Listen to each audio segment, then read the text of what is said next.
this is Steven Platinum, your friend in wrestling, with Platinum versus AEW Dynamite for February 10th, 2021. I watched a lot of the movie that took place before Dynamite. And you know what I saw? Every commercial break, they had an ad for Dynamite.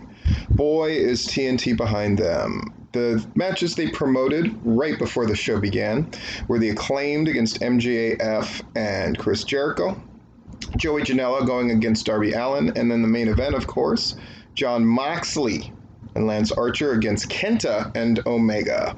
Pretty big night here, man. Got the intro. We go into promoting Kenta and Omega against Mox and Archer right from the jump, and our first match, coming out hot, Joey Janela against Darby Allin. A very good match. Darby Allin wins with the coffin drop. Nicely done. We promote the main again.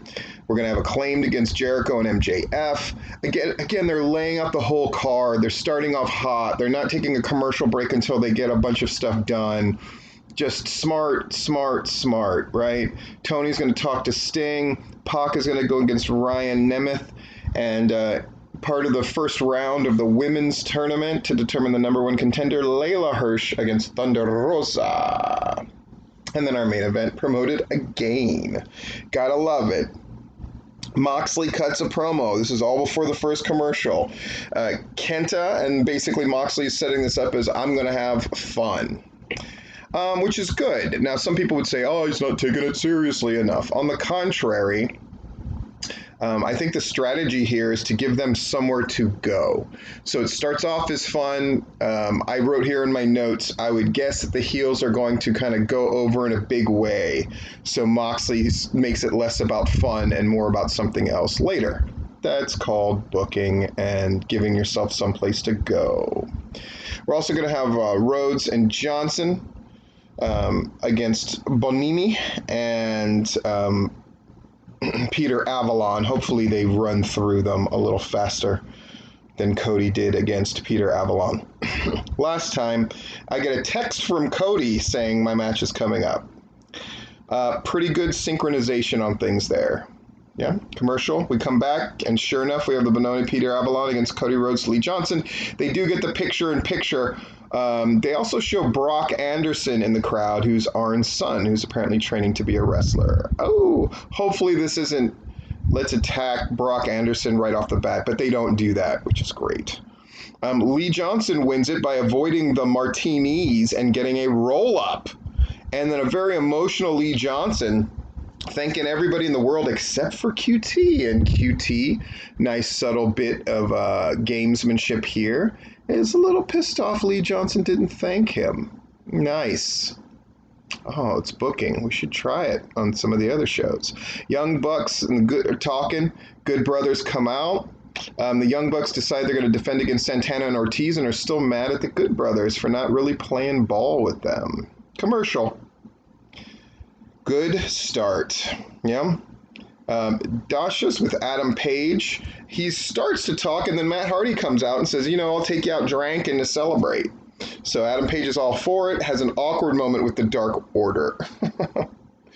Match number 3, Pac, who's ranked number 3 now. He was number 5 on Dark, so that win, I guess, bumped him up a couple spots against Ryan Nemeth. They point out the commentators are really on point tonight, Tony in particular, but Tony and JR are doing a good job, and Excalibur's there as well. Eventually, Pac wins with the Black Arrow, followed by that Brutalizer, which just looks monstrous. And Pac, part of this sort of AEW face contingent, are all tough dudes, man. Pac is definitely tough, leaning on the side of mean, along with, let's say, Lance Archer, and Moxley's kind of in that crew as well. Good stuff. They show highlights from the wedding. I'm glad they could get something out of it. And then the Dasha's there talking to Jericho, who's with Wardlow and Jake Harper. MJF is hurt. I forgot to talk about the promo before the first break, where Sammy Guevara is there with MJF. They make everybody else leave. He thinks that MJF's recording him, so he breaks his phone and then punches MJF. That sets up this part where MJF comes out and he's hurt. But guess what? They've got a match. So it's Jericho with the taped up ribs of MVP against the Acclaimed. The Acclaimed come out and hit a pretty good rap Acclaimed. And they have their best match to date, the Acclaimed. They show the AEW Dark results during this. They get the picture-in-picture. JR, I like this that JR is being consistent and complaining when guys are in the ring too long in the tag matches. I like that he does that. Excalibur and Tony try to cover it up, but I'm glad JR brings these kind of things up. I think it gives it an air of credibility, and God forbid it causes people to like look into the rules some more. Jericho and MJF with some good old school heel stuff, the abdominal stretch and let me hold your hand and all that stuff. I love the reversal. Like I said, this is the best that the Acclaimed has looked, and I think a lot of it has to do with Jericho and MVP. Really good. So Judas effect eventually happens once shenanigans happen with the other members of the Inner Circle. Then Sammy G shows up on the mic, and this really caught me by surprise. He quits the Inner Circle and walks off. They send Alex Marvez to talk to him after the commercial break. Alex does catch up with him, and then he needs time away, and that's that. It's good. They're telling different kind of stories. It's very effective. Adam Page, meanwhile, is in the bar with Matt Hardy, and Adam, while drunk, signs the Matt Hardy contract where he takes 30% of your money. Dun, dun, dun. Tony's talking to Sting, but then we cut to Team Taz, and what is this going to be? Oh, they got Darby in a body bag, and they're dragging him behind an SUV. What the fuck? Wow. Commercial. Escalating action. Marvez is there with a golfing Kenny Omega. It's a nice little heel moment. Layla Hirsch versus Thunder Rosa is our fifth match. And you can see, even the way I'm talking about it, that the show had a flow. They only did one thing a segment. Everything's being advanced. Everything's being set up for later. It's just a nice effect. You rarely hear me use the phrase, like one half of the show to promote the other half, because again, they promote the show in its entirety in the first segment. It's just nice. The match they get the split screen, and then Thunder Rosa kind of wins with a Michinoku driver eventually. But Layla Hirsch definitely gives her a match, and Thunder Rosa advances. Tony's with Jungle Boy, cuts a promo to FTR. I don't like that he said, "I'm going to make you my bitch." I just, the more that they can avoid cliches, the better. But it's great to see Jungle Boy cutting a promo and his thing with FTR. They briefly addressed the ridiculous kidnapping that happened last week of Marco Stunt.